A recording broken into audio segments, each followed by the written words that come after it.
Hello, and welcome to the Movie Universe. I'm your host, Movie Fan. Today, I will be talking about Midway. This classic war film from 1976 tells the story about the Battle of Midway. To those of you who don't know what that is, that was America's decisive victory against Japan, helping to turn the tide of the war. How did that happen? Well, it's really quite simple. U.S. Navy intelligence broke the Japanese code, and they learned that Japan planned to attack the island of Midway. That way they could keep us within striking distance. And at the same time, if we tried to stop them, they would be ready for us and destroy our aircraft carriers, tipping the scales even more in their favor, where we would probably have to surrender or make a deal or whatever. Armed with this knowledge, we used it to our advantage, and we literally hit them where it hurt, because we destroyed 4 of their largest aircraft carriers, crippling their fleet. It was such a blow to the Japanese Imperial Navy that they never fully recovered from it. To put it bluntly, we broke the Japanese Navy's back. They put up a good fight up until the end, but their dominance in the Pacific Ocean was over. Now that's just the short version of the story. If you want to really dig deeper into this, you really need to do your research like I have. It's really an amazing story. It's very complicated, it's very long and drawn out. That's why I suggest you do your homework on this in order to learn about it. But that's not why you're here, is it? Of course not. You're here because I'm going to talk about the movie. Well, it's actually 100% accurate. I know this because I have done my research. It is completely accurate to how the battle really went. It talks all about the code breaking and how they plan to try to use this knowledge against the Japanese in order to destroy their fleet, which they essentially did by destroying their main aircraft carriers. But of course, this movie goes into greater detail. Not only does it talk about what happened on the American side, it talks about what happened on the Japanese side, which is very important because most of the time when it comes to movies like this, you don't get the full spectrum. There are exceptions, but those are very few and very far in between. It's important because you're seeing the Japanese plans to attack Midway. They talk about how they're going to attack the Aleutian Islands, but really that's just a diversion to draw us away from Pearl so they can get Midway. And of course, if we figured it out by the time they had attacked, they'd be ready for us, and then they just wipe out our carriers. It was a very good strategy. However, what they didn't know was that we had broken their code. And armed with this knowledge, Admiral Nimitz took advantage of this opportunity to attack the Japanese Imperial fleet right where it hurt. Because thanks to this information, we had the element of surprise, which is a very key thing to this battle. Since the Japanese did not know that we were going to be there waiting for them, they were not prepared to meet us head on.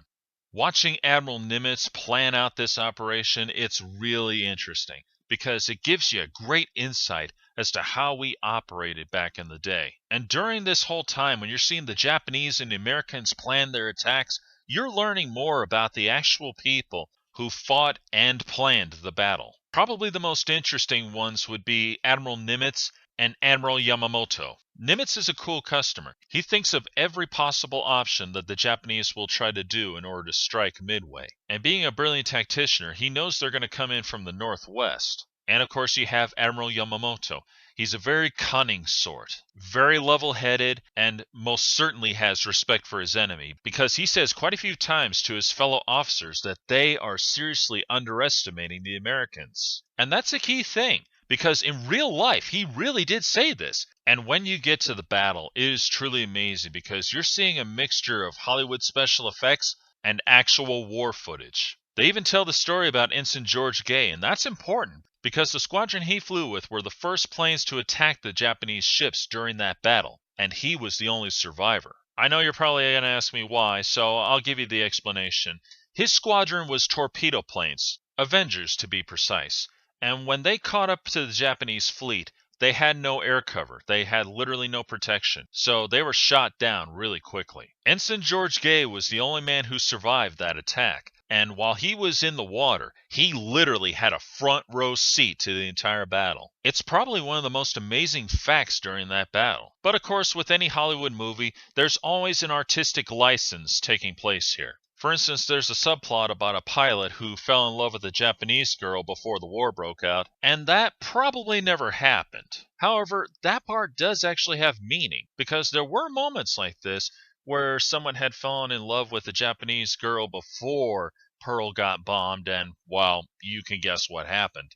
But as I always say, when it comes to movies, it's the cast that really brings it to life. And this movie is literally a star-studded cast. In fact, it is full of so many legends. It's incredible, such as Charlton Heston, Henry Fonda, James Coburn, Hal Holbrook, Robert Mitchum, Glenn Ford, Edward Albert, Cliff Robertson, Robert Wagner, and two very famous Japanese actors, Pat Morita, better known to you as Mr. Miyagi, and the legendary Toshiro Mifune.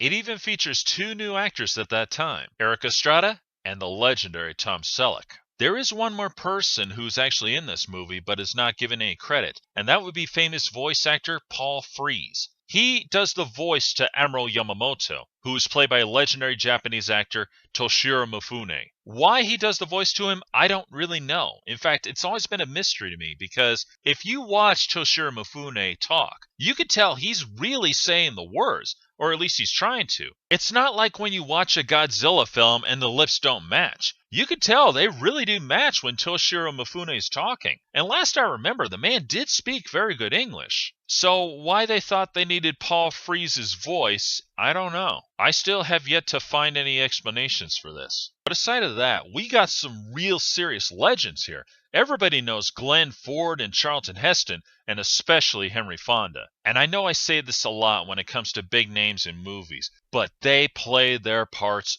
beautifully. Toshiro Mifune was perfect for Admiral Yamamoto. Charlton Heston, who plays Captain Matt Garth, as always, he does not disappoint. He comes off as this real tough officer who looks out for his men and, most importantly, does whatever it takes to win the battle. Henry Fonda, who plays Admiral Nimitz, he played him perfectly. That is just how the Admiral was in real life. Every part has meaning to this story, and it should because this is based on real events.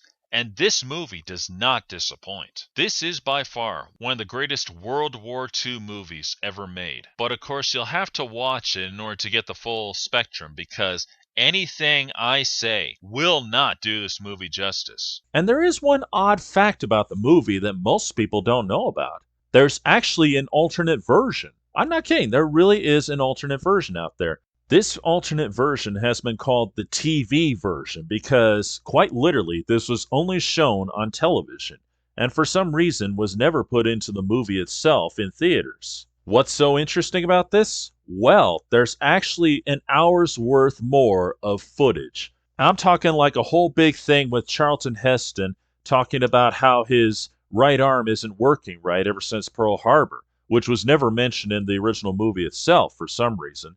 And they also put it down that he got himself a girlfriend and he didn't tell his son about it. And even more important, they show the Battle of the Coral Sea, which the movie itself never bothered to do. I was quite fortunate to actually see this because my parents recorded this before I was born, and they kept it ever since. In fact, I recently made a copy of it to DVD because once I realized what was going on, because, each of us got our own copies of Midway on DVD, and all this footage was not a part of it. And to the best of my knowledge, it's still not a part of it, at least not as a whole anyway. I've looked up some DVDs that mention the alternate version, but it seems to be more as a special feature thing that you can just watch as is. Now, I don't have that, so I really don't know how they do it. I'm only guessing that they do it kind of like a deleted scene kind of thing.